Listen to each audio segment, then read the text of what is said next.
Imagine a cena: Paris, anos 1960, o epicentro da arte moderna.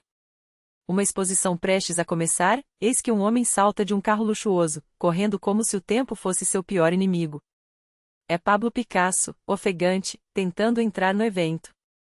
O segurança, impassível, bloqueia seu caminho. Desculpe, senhor, seu ingresso? O gênio, indignado, responde: sou Picasso. E o segurança, com um sorriso irônico: qualquer um pode dizer isso. Sem hesitar, Picasso pega um pedaço de carvão e, ali mesmo, nas escadas, esboça sua famosa Pomba da Paz. O segurança, agora sem palavras, reconhece o mestre: ah, Monsieur Picasso, é claro. Entre, todos o aguardam. Minutos depois, outro carro se aproxima. Desta vez, quem desce é uma mulher de postura imponente. Seu ingresso, por favor, pergunta o segurança. Sou Ekaterina Furtseva, ministra da Cultura da União Soviética, responde ela, com a autoridade de quem não está acostumada a ser questionada. O segurança, no entanto, não se intimida: qualquer um pode dizer isso. O senhor Picasso acabou de provar quem era. E a senhora? Furtseva hesita. O segurança, então, com um toque de sarcasmo: ah, perdoe-me, ministra Furtseva. Passe, estão todos esperando. E assim, com uma mistura de respeito e ironia, a anedota soviética se encerra, mas revela muito mais do que um simples caos. Ekaterina Furtseva não era apenas uma ministra. Era ministra, uma figura que transcendeu as fronteiras da URSS e marcou sua época como poucas mulheres conseguiram. Chamavam-na de a primeira-dama do Soviet, de Ekaterina, a segunda, uma referência irônica à imperatriz que, como ela, governou com mão de ferro. Mas havia um apelido que a perseguia como uma sombra: tecelã. Um termo que, para a elite intelectual de Moscou e Leningrado, soava como um insulto velado.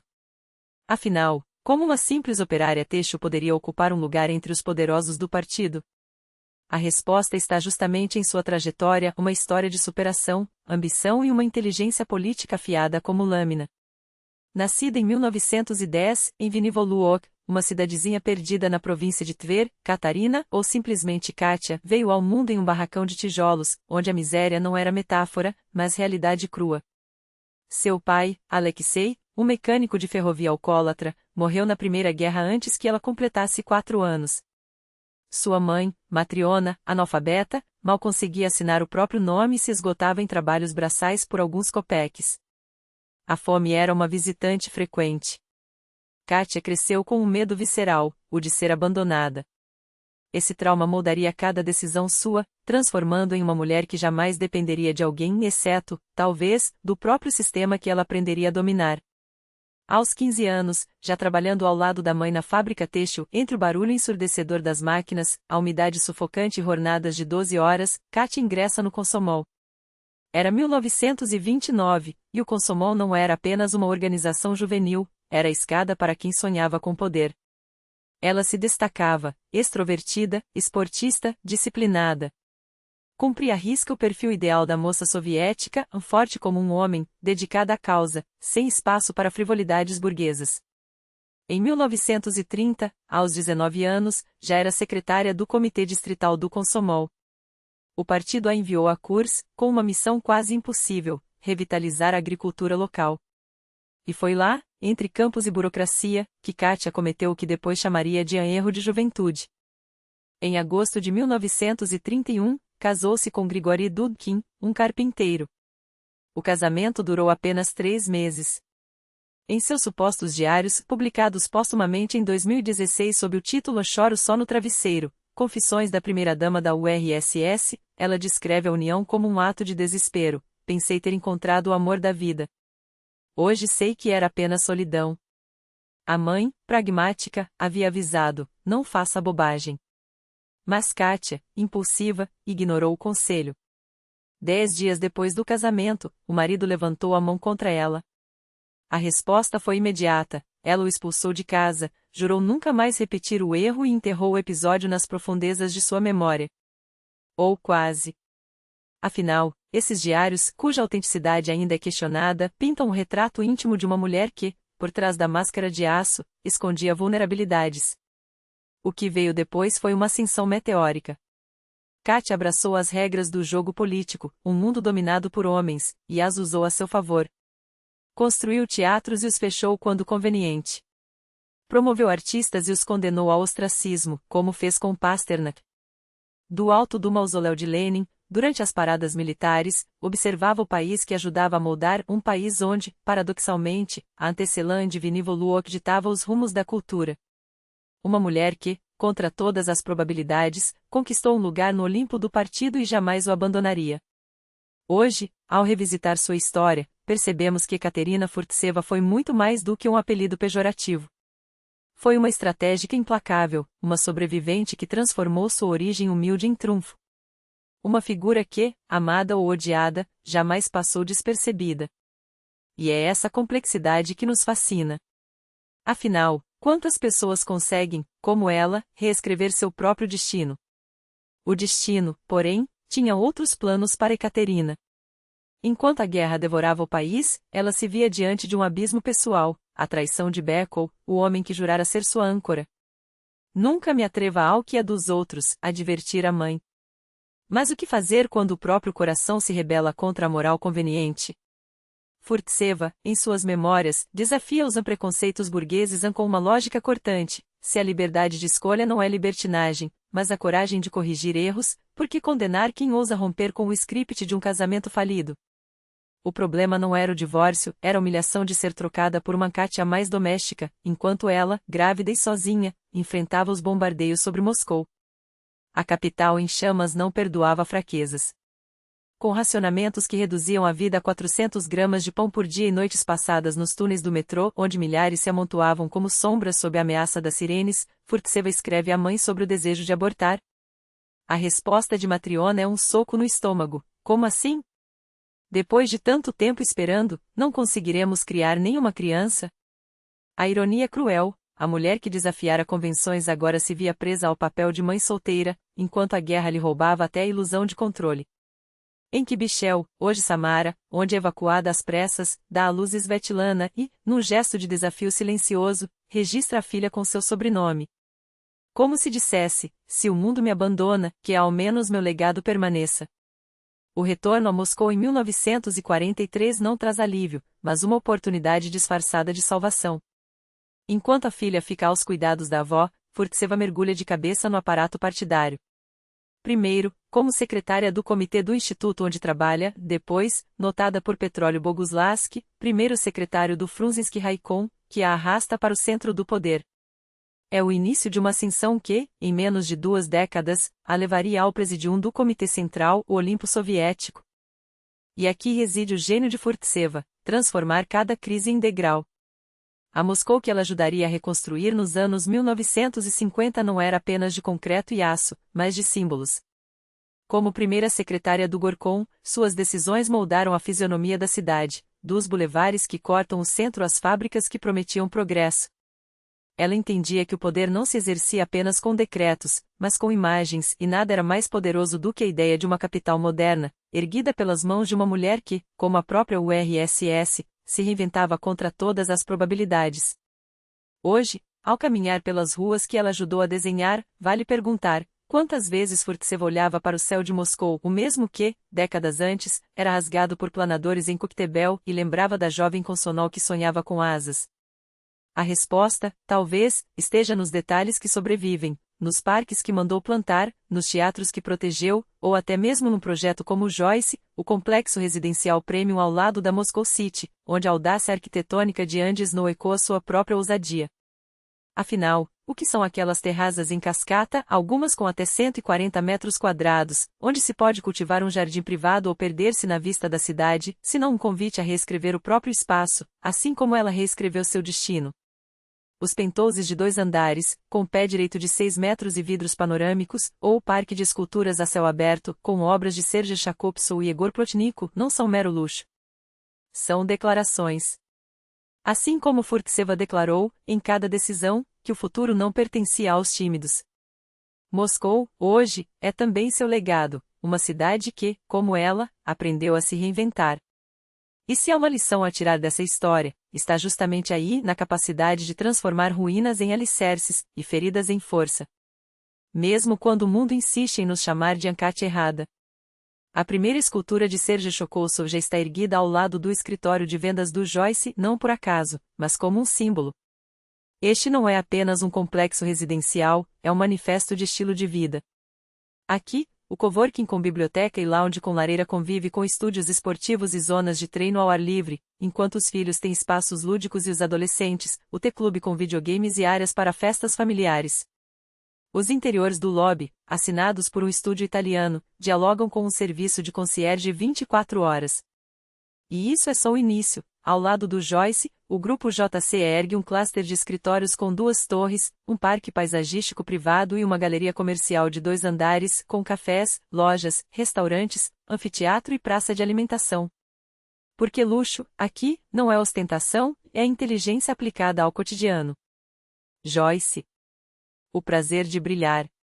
Enquanto Moscou se reinventa, Ekaterina Furtseva também escala degraus, alguns deles, quebrados por ela mesma. Petróleo Boguslaski, alto funcionário do partido, torna-se seu mentor e a impulsiona. Em 1945, ela se torna a segunda secretária do Frunzinski Raikom, o comitê distrital que, na prática, gerencia tudo, das fábricas aos hospitais, das ruas aos piqueniques infantis. Antes das férias de verão, Furtseva convoca diretores de empresas para prestar contas sobre os acampamentos pioneiros, a preparação das escolas para o ano letivo? Também com ela. E os grandes eventos, como o 80º aniversário de Moscou. Em 7 de setembro de 1947, ela garante que cada cinema, casa de cultura e parque do distrito pulse com concertos e festas populares. Não é a administração, é a orquestração. A promoção atira da comunalca degradante em Krasnozelskaya, onde cada parede ecoava a dor da traição de Alexei e a leva para um apartamento no Zubolski Boulevard, hoje, sede da RIA Novosti. Há quem diga que Boguslaski não admirava apenas sua competência. Casado, mas supostamente namorado, ele teria sido, segundo 2 historiadores questionáveis, até pai de Svetlana, filha de Furtseva. Absurdo, as datas não batem. O que importa é que, 3 anos depois, ela se torna a primeira secretária do distrito. Aos 38 anos. No lugar do próprio Boguslaski, mentor, aliado, talvez amante. Uma mulher em um cargo de homem. Para provar que merecia o posto, Furtseva aprende a linguagem deles, gritar sem perder a compostura, rir de piadas vulgares, mandar alguém para o inferno com um vocabulário que ganhava respeito na proporção direta de sua crudeza. Não que lhe custasse muito. Ela era metódica, exigente, implacável. Suas demandas, porém, beiravam o surreal: erradicar o câncer até 1º de maio, lançar uma cura para a tuberculose até 7 de novembro, estudar a catapora para eliminá-la antes da próxima reunião. E a frase que gelava a espinha dos subordinados: eu devo ser a primeira a relatar nossas vitórias ao camarada Stalin. O encontro com Stalin acontece em 1949, apresentada por Nikita Khrushchev, então membro do Politburo, secretário-geral da Ucrânia e seu novo padrinho político. Até o fim dos anos 1940, Furtseva se torna sua mão direita. Os boatos sobre um romance? Nunca confirmados. Mas um caso real floresce nos bastidores do Gorkon, não com Khrushchev, mas com Nikolai Feryubin, secretário do Comitê de Moscou. Ambos com 40 anos, ambos com currículos de aço, ele, ex-operário de cimento e fábricas de aviões, formado no Instituto de Aviação de Moscou, e ela, a mulher que transformava ordens em feitos. Eram um par improvável e perfeito, altos, atléticos, carismáticos. Feryubin, porém, era casado, com 2 filhos adolescentes. Déjà vu? Adultérios não eram bem vistos no partido, então o romance permaneceu clandestino por anos, até que ele se divorciou. Meu amor por ela é mais forte que meu amor pela partido, declarou. Na verdade, sabia que Khrushchev, protetor de Furtseva, abafaria qualquer escândalo. Amigos, segurem este número da revista ST. Dedicamos às fronteiras do possível, ou melhor, do impossível. Porque insistimos em ser mais rápidos, mais altos, mais fortes. Começou com uma corrida a pé e chegou a campeonatos de comer hot dogs em 10 minutos ou a conquista do espaço. Empresas disputam faturamento, bloggers brigam por seguidores, músicos por paradas, escritores por tiragens. Recordes são muitos. E nós, claro, não deixamos nenhum de lado. Na capa, o grande nome do ano, Alexander Ovechkin, que se tornou o maior artilheiro da história da NHL. Um material épico, com depoimentos de quem cruzou seu caminho, de Vyacheslav Fetisov a Vladislav Tretiak, que assina uma coluna exclusiva. Também gravei uma longa conversa com Alexander Bublik, como um garoto de Gatiná virou uma das estrelas do tênis mundial. Este número é sobre como os recordes movem economias, culturas e sociedades. E o que as pessoas são capazes de fazer para ter seus nomes gravados na história. Pré-venda já aberta, link na descrição. Em 1950, Khrushchev nomeia Furtseva segunda secretária do Mosgorispol com cultura, ideologia, ciência e a máquina administrativa de Moscou sob seu comando. Quando Stalin morre em 1953 e Khrushchev assume o partido, ele promove seus aliados de confiança. Furtseva é uma deles. Agora, primeira secretária do Comitê Municipal. Moscou ganha uma nova Koziaika, a andona da cidade. No cargo, ela troca os ternos rígidos, remanescentes da era Stalin, por taiers ajustados, inspirados no estilo da atriz Vera Maretskaya. Dizem que até tomou aulas de oratória com ela, plausível, dado seu dom para discursos sem notas, precisos como facas. Sua gestão reflete a mesma energia. Em maio de 1956, no plenário do comitê, ela promete 200 novas escolas, hospitais, cinemas, as primeiras Khrushchevkas, aqueles apartamentos compactos que revolucionaram a moradia soviética, o Detski Mir, a maior loja de brinquedos da Europa, o Hotel Ucrânia, a rodovia circular. Até o transporte a irritava. Carregamos tinta e carne a céu aberto, em caminhões sem lona, atravessando a cidade inteira. Não podemos projetar veículos decentes? Sua obsessão por eficiência não conhecia limites. Moscou, sob suas mãos, deixaria de ser uma capital em ruínas para se tornar um pau. O relatório era implacável: não há peças de reposição para televisores, aspiradores, geladeiras. Muitos na sala ouviram aquilo pela primeira vez. E era a verdade. O problema fundamental? Eles mesmos não pisavam nas lojas, não enfrentavam filas, não carregavam sacolas rasgadas. Outros faziam isso por eles e só descobriam a realidade quando os xingamentos dos consumidores chegavam aos seus ouvidos. Com 500 mil de televisores em Moscou e apenas 2 oficinas de conserto, a ironia era cruel. E quando o tema virava saúde pública, os dados eram ainda mais escandalosos: algodão, gesso, mostarda em pó, nada. Por quê? Ela perguntava retoricamente. Porque vocês passam de carro pelas farmácias e hospitais sem sequer olhar para dentro. Não sabem o que é falta. Não eram anotações de um diário íntimo, mas trechos de estenogramas, suas próprias palavras, gravadas em reuniões, cortantes como lâminas. Ekaterina Alexeyevna não se acalmava até conseguir o que queria. Até mesmo a promessa de uma vacina contra o câncer para o 1º de maio, sim, aquela meta absurda, foi levada a sério até provarem que era impossível. O folclorista Anatoly Volkov tinha razão quando dizia que a popularidade de um líder soviético podia ser medida pelo número de Chistushi, aqueles versos satíricos que o povo criava às escondidas. E sobre Furtseva? O folclore não poupava detalhes. Mate e alcoolismo ela combate com fervor, mas governar Moscou não é coisa de mulher. Só que o não é coisa de mulher virou sinônimo de ruas limpas, guerras comunal-que superlotadas, canteiros de obras que brotavam como cogumelos.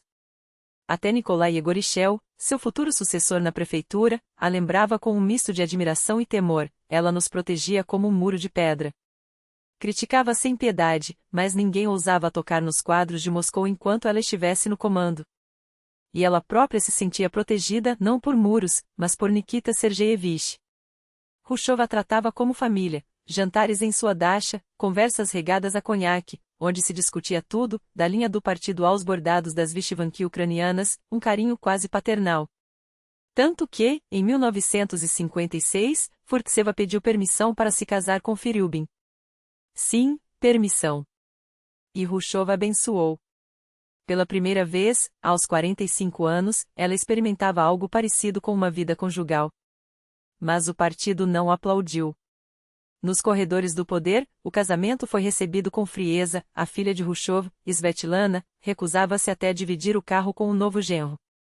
Já a mãe de Furtseva, Matriona, foi além, rasgava fotos onde ele aparecia, devolvia presentes trazidos do exterior, sim, aqueles presentes, porque Firiubin já não era mais um simples secretário do Comitê Municipal, agora era embaixador na Tchecoslováquia.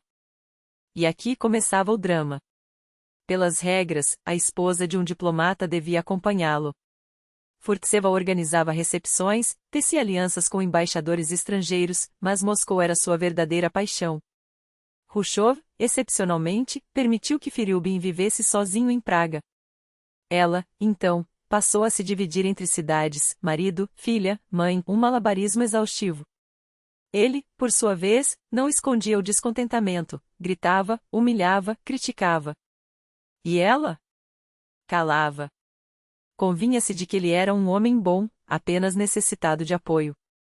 Em seu diário, anos depois, confessaria: os complexos nunca me deixaram. Mesmo nos momentos felizes, quando ele me magoava, metade de mim ardia de raiva, enquanto a outra sussurrava: será que sou sensível demais? Será que exijo controle sobre tudo? Mas, para Firiubin, ser marido de Furtseva era um troféu. Afinal, ela já era tida como a primeira-dama da URSS, as esposas dos secretários-gerais viviam na sombra, então, não havia questão de divórcio. Ele, aliás, não fazia questão de esconder sua preferência por mulheres mais jovens. E ela, em resposta, declarava guerra ao tempo, corria por salões de beleza, jejuava, submeteu-se, dizem, a uma das primeiras cirurgias plásticas do país, tudo para não envelhecer, para não ser deixada. Enquanto isso, a vida diplomática do marido abria portas inesperadas, moda. Furtseva aprendeu a se mover entre recepções com a elegância de uma aristocrata. Seus tailleurs severos contrastavam com vestidos de corte impecável, tecidos caros, silhuetas clássicas, detalhes ousados em bordô, esmeralda, azul real, preto. Só para funerais ou atos oficiais. E os sapatos, sempre sapatos, nunca botas, independente do inverno russo. Além das roupas importadas, encomendava peças sob medida no ateliê da Dom Modelina Kuznetsky Moshi, aquele mesmo de que já falamos, onde um jovem Vyacheslav Zaissev começava a despontar. Foi para a noite em homenagem a Yuri Gagarin, em 1961, que ela pediu a Zaissev um pequeno vestido preto, cópia fiel de Chanel. O efeito foi imediato, a elite soviética voltou os olhos para o estilista. Seu penteado, cachos presos para trás, às vezes com um chignon postiço, virou febre. Copiadoras eram chamadas de Furtseva para pobres, enquanto ela ganhava o apelido de Malvina, ironia fina para uma mulher que, filha de operários e criada em dormitórios fabris, agora ditava tendências como uma grã-duquesa. Como? De onde tirar aquele instinto? E, mais intrigante, como ousava cultivar uma imagem tão burguesa dentro do sistema? Era um escândalo ou uma genialidade.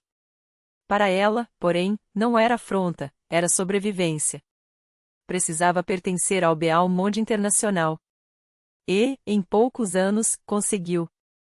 Seu momento de glória chegou no 20º Congresso do Partido, em 1956. Hrushchov a catapultou ao topo, secretária do Comitê Central. O aparato do partido rangia os dentes. Não há outras mulheres na URSS além da camarada Furtseva para ocupar dois cargos monumentais, primeira secretária de Moscou e secretária do CK? O povo também não estava feliz. Cartas com insultos choviam na Pravda. Mas Hrushchov ignorava. Em junho de 1957, ele a levou para o presidium do CK, o antigo Politburo. E foi dali, da tribuna do mausoléu, que ela observou a parada de 7 de novembro daquele ano. Uma mulher, finalmente, no Olimpo do partido. O que isso significava no cotidiano?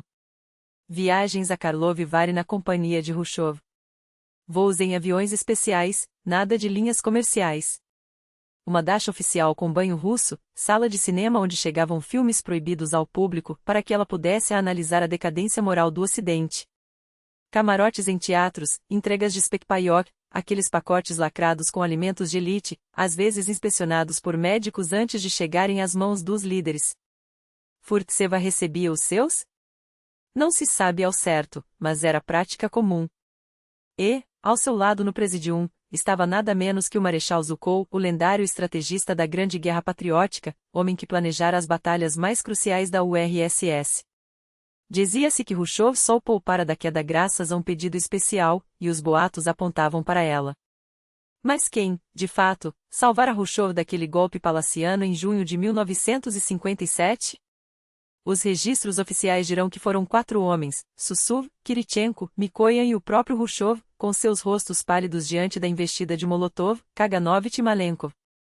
Mas a verdadeira manobra, aquela que desmontou a armadilha em tempo recorde, partiu de 2 nomes que nem sequer tinham assento permanente no Presidium, ela e Brezhnev. Imagine a cena: o salão do Comitê Central, paredes revestidas de madeira escura, o ar pesado de cigarros e tensão. Os 7 conspiradores, como seriam rotulados depois, atacam Hrushchov com acusações cirúrgicas, ignorância econômica, desprezo pelo Presidium, decisões impulsivas. O líder soviético, conhecido por seu temperamento explosivo, parece desmoronar ali mesmo. Seus olhos buscam apoio, mas encontram apenas silêncio. Até que, do fundo da sala, 2 vozes se levantam, não para defender, mas para pedir algo absurdo: com licença, podemos nos retirar? Para nós, hoje, soa como uma piada de mau gosto. Mas na URSS de 1957, era uma jogada de mestre. Furtseva, a única mulher na sala, sabia que o banheiro feminino ficava em outro corredor, a minutos de distância. Tempo suficiente para agir. Enquanto os homens discutiam, ela e Brezhnev, cada um por um caminho, desapareceram. Não foram ao toalete. Foram aos telefones. E em questão de minutos, enquanto os conspiradores ainda celebravam sua vitória prematura, os fios de Moscou começaram a esquentar. Os alvos das ligações? Os homens de ferro, o Marechal Zhukov, o Marechal Konel e o chefe da KGB, Serol. 3 nomes que, sozinhos, valiam mais que todo o Presidium reunido. Em poucas horas, aviões de transporte militar aterrissavam em Moscou carregando membros leais do Comitê Central de todas as repúblicas. Quando Zhukov irrompeu na sala com sua postura de granito, o jogo estava encerrado, assuntos de tal magnitude não se resolvem nas sombras, declarou. Hrushchov estava salvo. E Furtseva? Ela acabará de escrever seu nome na história com tinta invisível. Mas a gratidão em Moscou era uma moeda de troco rápido. Zhukov, o herói da manobra, seria demitido meses depois, acusado de inculto à personalidade, a ironia cruel, vinda de Hrushchov. E Furtseva? Não só não abriu a boca em defesa do Marechal como, mais tarde, como ministra da Cultura, ordenaria que seu nome fosse apagado das crônicas documentais. Cortar cenas, reescrever a história, ela já dominava essa arte. O ápice de seu poder em Moscou veio com o Festival Mundial da Juventude e dos Estudantes de 1957, o evento mais ambicioso da era Hrushchov. 34.000 jovens de 131 países, uma invasão colorida em uma cidade cinza. Furtseva orquestrou tudo, dos desfiles na Praça Vermelha às noites de 10 clandestino nos porões de hotéis. Depois do festival, seu prestígio era inegável. Em janeiro de 1958, o Comitê Central criou uma comissão especial para ideologia, cultura e laços internacionais do partido. Ela estava no centro. E seu primeiro grande teste? Boris Pasternak. O nome do poeta já circulava nos bastidores do Nobel desde 1946. Furtseva sabia. O partido sabia. Mas em 1958, 5 professores ocidentais, sim, 5, o indicaram formalmente. A máquina de repressão foi ligada na hora. Furtseva liderou a campanha, artigos difamatórios na Pravda, expulsão da União dos Escritores, ameaças de exílio. Quando Pasternak, pressionado, recusou o prêmio, ela não recuou. Traição à pátria era a acusação. Inimigo do povo era o veredicto. Assim começou seu reinado sobre a inteligentsia soviética, elevar e destruir com um único traço de caneta. Não li, mas condeno, essa era sua era. Furtseva não tinha a erudição de um Lunacharsky, seu predecessor. Seus discursos, escritos por assessores, soavam cada vez mais ocas, cheios de jargões que ela própria mal compreendia. Em 1959, durante o casamento de sua filha Svetlana com Oleg Kozlov, filho do poderoso Frol Kozlov, escolha óbvia da mãe, a elite do partido bebeu a saúde de Hrushchov, os noivos eram quase detalhe. Brezhnev, ébrio, fazia às vezes de mestre de cerimônias. Pouco depois, Svetlana engravidou. Não queria o bebê. O casamento era um desastre. Mas Furtseva insistiu, aguente. É seu dever. A neta nasceu. O casamento ruiu. E as bênçãos de Hrushchov e Brezhnev não serviram para nada. Porque em 1959, o vento virou contra ela. As intrigas no Presidium eram um jogo de xadrez com peças envenenadas. E o principal jogador era justamente Frol Kozlov, o mesmo que, meses antes, tornará-se seu parente por casamento. Kozlov, aliado a Mikoyan e Brezhnev, convenceu Hrushchov de que Furtseva fazia parte de uma perigosa facção ao lado de Ignatov, Kirilenko e até do chefe da KGB, Serov. As acusações? Conspiração. Deslealdade. Ambição excessiva. Em Moscou, ambição em uma mulher era sempre um crime. Hrushchov, homem de humores voláteis, não precisava de muito para se convencer. Em 4 de maio de 1960, o golpe caiu. Furtseva foi removida do secretariado do Comitê Central. As propostas são corretas, disse ela, com a voz trêmula mas firme. Estou pronta para servir onde for necessário. O novo cargo? Ministra da Cultura, um rebaixamento disfarçado de promoção. Nos Memórias de Hrushchov, publicadas só em 1989, seu nome mal aparece. Em casa, segundo o filho do líder, nunca foi mencionada. Como se ela tivesse sido apagada antes mesmo de morrer. Dói, escreveu Furtseva em suas anotações. Dói quando te insultam com desconfiança imerecida. Uma vez basta para ferir o coração pela vida toda. Mas quando se repete, e de maneira tão sórdida. Isso não é camaradagem. Não é comunismo. Não é humanidade. Parece que não trabalho num governo soviético, mas numa corte imperial. Stalin, ao menos, não faria isso. Era o início do fim. A mulher que salvara Hrushchov, que moldara a cultura soviética com mão de ferro, que jogará com os titãs do Kremlin, agora via seu mundo desabar. Mas Ekaterina Alexeyevna não era do tipo que se rendia. Ela mergulhou na cultura como uma obsessão. Se não podia mais comandar o partido, comandaria as almas. E em outubro de 1961, no 22º Congresso do Partido, quando lhe deram a palavra, ela se levantou, pálida, mas ereta, e declarou: o povo soviético conquistou vitórias grandiosas na construção do comunismo sob a liderança de seu partido nativo, de seu comitê central, encabeçado pelo fiel leninista, pelo incansável e devotado combatente partidário Nikita Sergeyevich Khrushchev. Ela ainda acreditava em milagres. As palavras soavam como um eco de outros tempos. Ekaterina Alexeyevna, agora apenas a ministra da Cultura, recitava seu relatório com a precisão de uma máquina, novos espetáculos, filmes, palácios de cultura, bibliotecas. Mas cada frase era um golpe contra o ar. Criticava escritores, dramaturgos, roteiristas, diretores, compositores, artistas, todos eles, na sua visão, distantes demais do povo real, onde devemos transferi-los para as aldeias, para as fábricas, para que sintam o pulso da vida, propunha, com a autoridade de quem ainda acreditava que suas palavras moviam montanhas. E foi então que ela entendeu. Não havia mais montanhas para mover. Antes, como secretária do Comitê Central, suas frases eram recebidas como ordens divinas. A camarada Furtseva está certa, repetiriam os delegados, anuindo em uníssono. Mas agora, como ministra, lhe respondiam. O editor-chefe da Outubro ergueu a voz, seco: não acredito que o desconhecimento da vida se deva apenas ao fato de os autores morarem em Moscou ou nas capitais das repúblicas. Era um murmúrio de revolta, quase um riso abafado. Comparado ao que veria, porém, aquilo não passava de um brinquedo de criança. Em 30 de outubro de 1961, no plenário do Comitê Central, os antigos secretários, ela entre eles, foram reeleitos para o órgão. O anúncio foi feito no Congresso com pompa. Mas na manhã seguinte, no primeiro plenário da nova composição, seus nomes sumiram da lista do Presidium. Ekaterina soube da exclusão antes mesmo da sessão. Os membros do novo Presidium eram sempre fotografados com antecedência. Ela não recebeu o convite para a foto. O golpe foi físico. Não era apenas a humilhação, era a confirmação de que, para o partido, ela já não existia. E, como se o destino quisesse rir de sua queda, seu marido, Nikolai Feryubin, também não compareceu ao plenário. Não por protesto. Não por orgulho. Porque Ekaterina Alexeyevna não pôde estar lá. Na noite entre 30 e 31 de outubro, a ministra da Cultura tentou se matar. Os médicos a salvaram por pouco. Seu filho, Sergei Khrushchev, descreveria a cena anos depois: bebeu demais, descontrolada pela dor, e tentou acabar com tudo.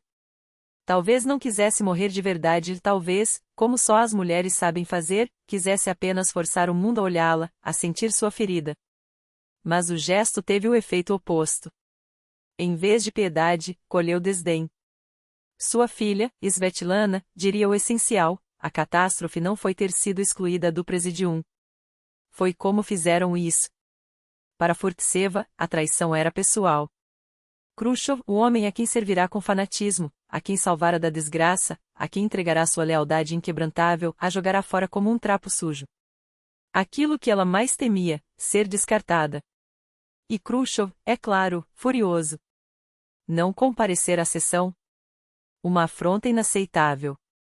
Em março de 1962, o Presidium se reuniu no Kremlin para julgar o caso Furtseva-Feryubin. Sala cheia. Khrushchev iniciou o linchamento moral. Quero informar-vos sobre o comportamento de certos membros do Comitê Central que falharam em seu dever partidário. A camarada Furtseva demonstrou fraqueza apenas porque não foi eleita para o Presidium. As palavras caíram como chicotadas. Clímax, alguém murmurou. Caprichos de dama, ecoou o outro. Mulheres não pertencem ao mausoléu. Não havia taquígrafos naquele dia. Ou, se havia, os registros desapareceram. Restam apenas memórias e elas são cruéis. Furtseva entrou cambaleando, os olhos inchados, a voz quebrada. Em uma versão, ela se humilhou: reconheço meu erro. Farei melhor.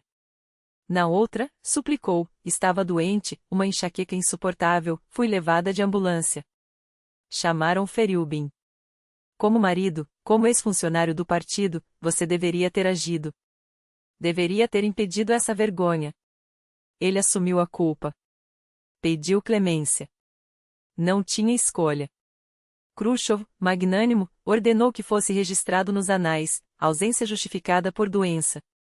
A ministra da Cultura sobreviveu à execução pública. Mas o verdadeiro teste ainda viria. O primeiro encontro com os artistas depois do escândalo. Ela entrou no salão preparada para o linchamento, afinal, eram eles, a intelectualidade apodrecida, como os chamava, que deveriam aproveitar sua fraqueza. Em vez disso, o auditório se levantou. Aplausos. Longos. Sinceros. Ekaterina Alexeyevna sentiu algo que não conhecia havia anos: gratidão. E jamais esqueceria aquele momento. Porque ali, naquela sala, nasceu seu último e maior amor. Com a arte. Contei nos dedos, a primeira exposição de Sviatoslav Roerich no Museu Pushkin e no Hermitage, obra sua. As turnês do La Scala em Moscou e do Bolshoi em Milão, obra sua. A mostra de Marc Chagall na Galeria Tretiakov, após a qual o artista doou 75 litografias ao Pushkin, obra sua. O primeiro concurso Tchaikovsky, onde o americano Van Cliburn levou o primeiro prêmio, escandalizando o mundo, obra sua. As semanas do cinema francês e italiano, com a Boat de Souflifre de Godard, La Dolce Vita de Fellini, Rocco e seus irmãos de Visconti, obras suas. Em Roma, a noite de Antonioni causava furor, e em Moscou, as pessoas assaltavam os cinemas para ver o que o Ocidente escondia. Ela ressuscitou o Festival de Cinema de Moscou e o levou ao patamar internacional. Na foto icônica de 1961, posava sorridente entre Gina Lollobrigida e Marisa Mel, com Yuri Gagarin, o herói cósmico, no centro, como um selo de aprovação do regime. Em outra imagem, desse mesmo festival, Lollobrigida e Elizabeth Taylor apareciam com vestidos de ouro idênticos, um double dressing nunca antes visto na URSS. Furtseva trouxe os impressionistas franceses. Quadros da Dresden Gallery e do Metropolitan de Nova York. Enviou Bolshoi para a América, os tesouros do Pushkin e da Tretiakov para o Japão. E então, seu triunfo absoluto: em 1974, a Mona Lisa chegou a Moscou. Eu estava lá. Pequena, mas lembro, a fila serpenteava por quilômetros, e dentro do museu, diante daquele sorriso enigmático, o mundo parecia parar. Furtseva lutara anos para trazê-la. Primeiro, convencendo os franceses. Depois, suplicando ao Politburo por uma apólice de seguro que o Louvre exigia, a mesma burocracia que antes suplicava a ela agora a forçava a se humilhar. A ironia não lhe escapou: Outrora, era ela quem decidia destinos, agora, implorava por migalhas de poder. Irina Antonova, lendária diretora do Pushkin, diria depois, ela tinha paixão pelos grandes gestos. Sabia arriscar. E seus riscos davam certo. Nos anos 60 e 70, o mundo falava da cultura soviética. E, pela primeira vez, falava também de Ekaterina Furtseva não como a sombra de Khrushchev, mas como a mulher que abriu as portas asterisco. Ela conquistou o Ocidente sem falar uma palavra de inglês. Não precisava. Seu idioma era audácia. A rainha da Bélgica lhe deu um retrato com a dedicatória, para Ekaterina, de Elizabeth. A rainha Margrethe da Dinamarca declarou que sonhava fazer por seu país metade do que Furtseva fizera pelo seu. Um burocrata com um rosto humano, diriam dela. Mas a verdade era mais cruel e mais bela, ela era a última czarina de um império que já não existia. E, no crepúsculo do regime, escolheu governar não homens, mas sonhos. O The Times londrino não poupou elogios. Madame Furtseva ofuscou, com sua elegância, as mais sofisticadas leoas da alta sociedade de Covent Garden. Ela é a prova viva de que os russos têm estilo além do balé. E que estilo! Foi em uma de suas viagens oficiais que Ekaterina conheceu Nadia Leger, viúva do gênio Fernand Léger, que lhe revelou os segredos do bom tom parisiense. De repente, no guarda-roupa da ministra soviética, surgiram vestidos lamé que cintilavam como o Kremlin sob a neve, chapéus Dior que desafiavam a austeridade do realismo socialista e, finalmente, aquele pequeno vestido preto, não uma imitação barata, mas a própria assinatura de Chanel, costurada na rua Cambon. Os boatos sobre de onde vinham os rublos, ou dólares, para tamanha extravagância corriam soltos, alimentados pela língua afiada de Galina Vyshevskaya. A diva da ópera, que em suas memórias não poupou veneno ao descrever Furtseva, confessaria anos depois, com um misto de rancor e admiração, como certa vez, em Paris, durante uma turnê do Bolshoi, slipou $400 na mão da ministra, um suborno descarado para que esta liberasse seus contratos no exterior. E funcionou, admitiria Vyshevskaya, entre dentes, como se a eficácia do ato a irritasse mais do que a corrupção em si. Mas havia algo nessa mulher rústica, filha de operários, que transcendia as acusações. Maya Plisetskaya, outra titã do Bolshoi, a descrevia não como uma marionete burocrática, mas como um ser vivo, de carne e osso, capaz de se emocionar, de se indignar, de se apaixonar. Furtseva chorava com versos, brigava por causas perdidas e, quando queria, ninhava seus artistas como uma mãe coruja ou uma czarina protetora. Porque Ekaterina Alexeyevna não apenas gastava, ela multiplicava. Sob seu cetro, as turnês de Richter pela Itália e França em 1963 renderam $50.000 aos cofres soviéticos, uma fortuna em moeda forte. Dinheiro que, ironicamente, ajudava a bancar os mesmos caprichos que escandalizavam a nomenclatura. Era impossível não amá-la. Ou odiá-la. Nos anos 60, o apelido Catarina II colou nela como uma segunda pele. Sua palavra em matéria de cultura era lei, um telefonema seu podia salvar um filme do ostracismo ou enterrar uma carreira antes do primeiro ato. Qual era o critério? Oficialmente, a fidelidade à linha do partido. Na prática, algo muito mais humano e perigoso, gosto pessoal. Se um artista a tocava, seja com um verso, um acorde ou um olhar, as portas se abriam. Se a irritava, melhor rezar para que Alexei Dzubei, o todo-poderoso genro de Khrushchev, não estivesse ocupado. Yuri Nikulin contaria como a prisioneira do Cáucaso quase foi censurada por um detalhe absurdo: o sobrenome Sakov, dado ao personagem de Vladimir Etush, coincidia com o de um alto funcionário do partido. Mandei recado a Furtseva. Ela pegou o telefone, ligou para o diretor da Mosfilm e rosnou: que idiotice é essa? No dia seguinte, o filme estava liberado, lembrava o ator, ainda incrédulo. Evgeny Evtushenko, por sua vez, deveu a sobrevivência de uns russos que eram em guerra, às lágrimas que sua poesia arrancou da ministra. Ela ouviu, calada. Depois, enxugou os olhos e disse: isso vai ao ar amanhã. E assim foi, apesar dos generais jurarem que a canção desmoralizava as tropas. Até Muslim Magomayel, o pavão do Azerbaijão, deveu sua ida a Paris a uma de suas intervenções. Eles não queriam me deixar sair. Diziam que eu passava mais tempo no exterior do que em Baku, relembrava o cantor. Furtseva, ao telefone, esbravejou com o primeiro secretário local: mas que país é esse que vocês governam? Nós somos uma só nação, não é? E pronto. Passaporte carimbado. Ela era assim, uma mistura explosiva de mecenato e capricho, de generosidade e vingança. Para Galina Ulanova e Mikhail Lavrovsky, mediou brigas como uma mãe zelosa. Para Oleg Strizeno, que relutava em interpretar o príncipe Bolkonsky em Guerra e Paz, usou de toda sua eloquência e quando o filme ganhou o Oscar em 1969, o mundo viu em Vyacheslav Tikhonov um dos mais memoráveis Andrés da história. Por sua ordem, Yuri Grigorovich assumiu o Bolshoi, Anatoly Efros dirigiu a Malaya Bronaia, e Mark Zakharov ganhou as rédeas do Lincoln. Quanto a Oleg Efremov, bem, o Mshat foi seu presente de despedida. Mas havia o outro lado da moeda. Roland Baikol nunca pisou no palco do Mshat como Pushkin, simplesmente não gostei dele, justificou ela, com um encolher de ombros que valia uma sentença. A balada do Hussar, de Eldar Riazanov, quase foi engavetada porque Furtsev achou blasfêmia ver Igor Ilyinsky, o rei da comédia, interpretando Kutu.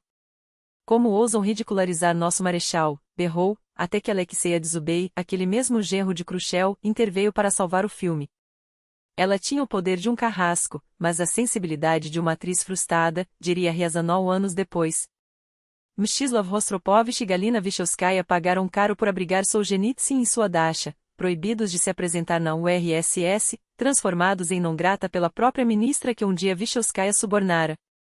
Vladimir Vysotsky foi taxado de antissoviético, embora Furtseva, em um acesso de contradição, admitisse que as batalhões penais era uma grande canção. Claudia Shulzenko, a voz da guerra patriótica, vivia em sua lista negra, já Lyudmila Zikina, sua suposta Sobutnitsa, companheira de copos, desfrutava de favores invejáveis. Elas não eram amigas, eram cúmplices, sussurravam os maliciosos, enquanto nos bastidores do ministério a vodka corria solta, nos anos 60, o álcool já era um demônio que Furtseva carregava com a mesma naturalidade com que exibia seus vestidos Chanel.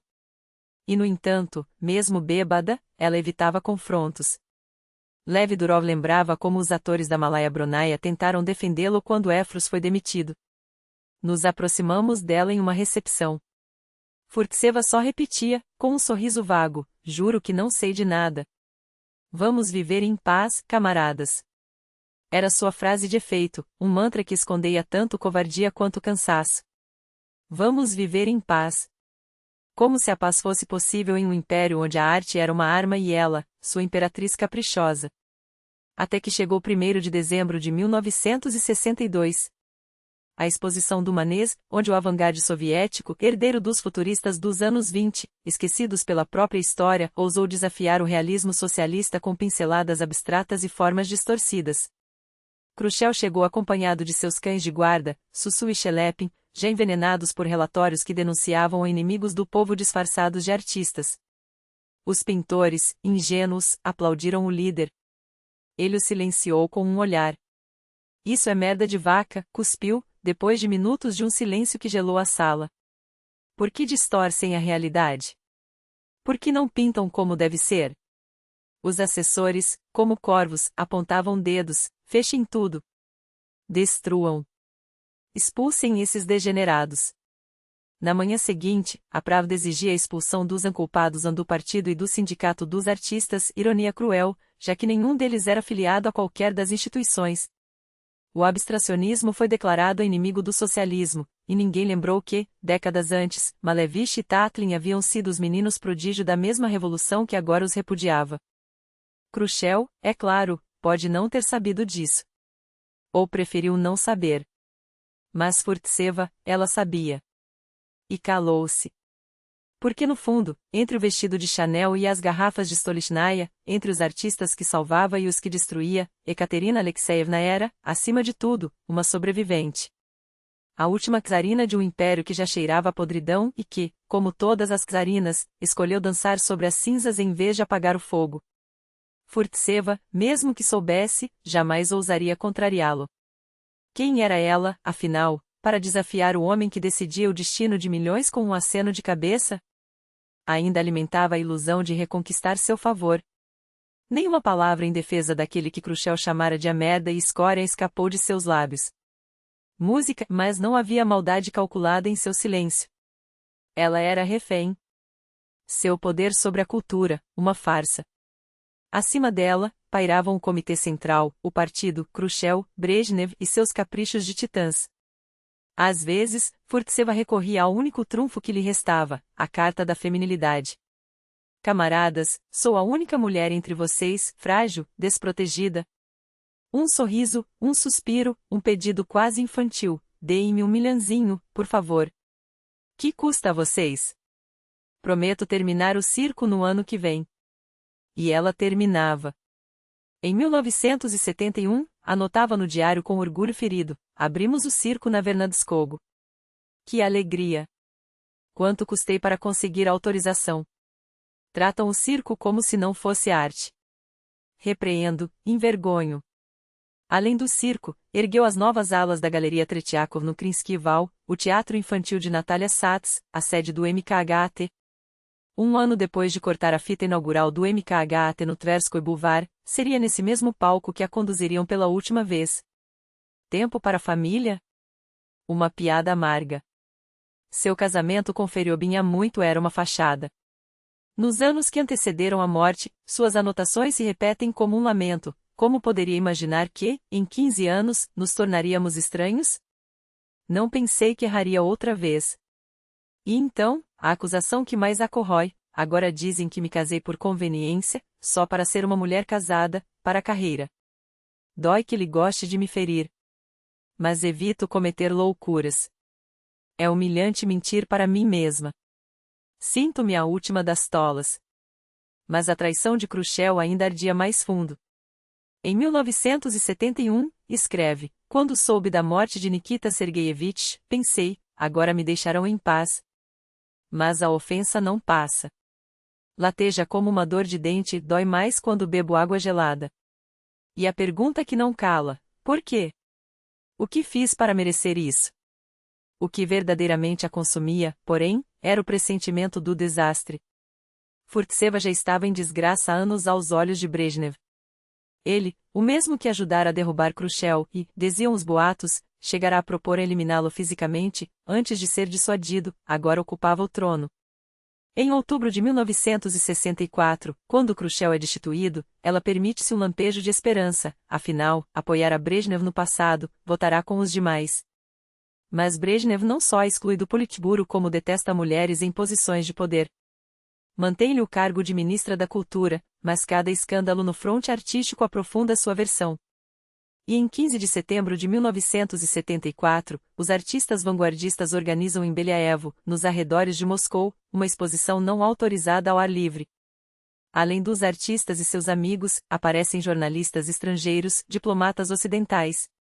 Em meia hora, materializam-se buldozeres e policiais. 150 agentes, mais homens de terno escuro. 500 presentes são dispersados, telas são esmagadas, alguns artistas são levados, e estrangeiros saem feridos. A imprensa internacional explode, a URSS esmaga a arte com buldozeres. O detalhe mais irônico? O único que se opôs à repressão foi Yuri Andropov, chefe da KGB.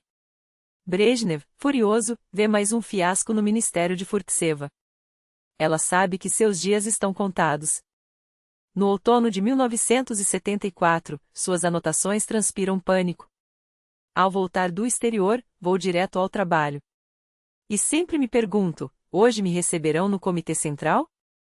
As secretárias nem sorriem mais. E secretárias são barômetros.